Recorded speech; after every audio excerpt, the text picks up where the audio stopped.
शिवछत्रपती राज्य क्रीडा पुरस्काराने सन्मानित ऋषिकेश मालोरे यांच्या मिरवणुकीत माणगावकर उत्साहाने सहभागी। महाराष्ट्र सरकारद्वारे देण्यात येणार सन 2023-24 या वर्षाचा शिवछत्रपती राज्य क्रीडा पुरस्कार हा रायगड जिल्ह्यातील माणगाव तालुक्यातील न्हावे गावचे ॲडव्होकेट पुंडलिक मालोरे यांचा सुपुत्र कुमार ऋषिकेश पुंडलिक मालोरे यांना दिनांक 18 एप्रिल 2025 रोजी पुणे या ठिकाणी झालेल्या कार्यक्रमात महाराष्ट्राचे राज्यपाल CP राधाकृष्ण, राज्याचे मुख्यमंत्री देवेंद्र फडणवीस, उपमुख्यमंत्री अजित पवार आदी मान्यवरांच्या उपस्थितीत प्रदान करण्यात आले। ऋषिकेश मालोरेला वुशू खेळातील उत्कृष्ट कामगिरीमुळे सदरच्या पुरस्काराने राज्य शासनातर्फे गौरवण्यात आले।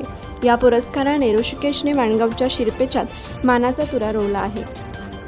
या आनंदी क्षणाच्या निमित्ताने माणगाव येथे दिनांक 18 एप्रिल 2025 रोजी सायंकाळी 6:30 वाजता खानदाड नाका माणगाव या ठिकाणापासून ते माणगाव बसस्थानक तसेच बामनोली रोड येथील ऋषिकेश मालोरे यांच्या सद्गुरू पार्क सोसायटी निवासस्थानापर्यंत वाजत गाजत नाचत भव्य मिरवणूक काढण्यात आली।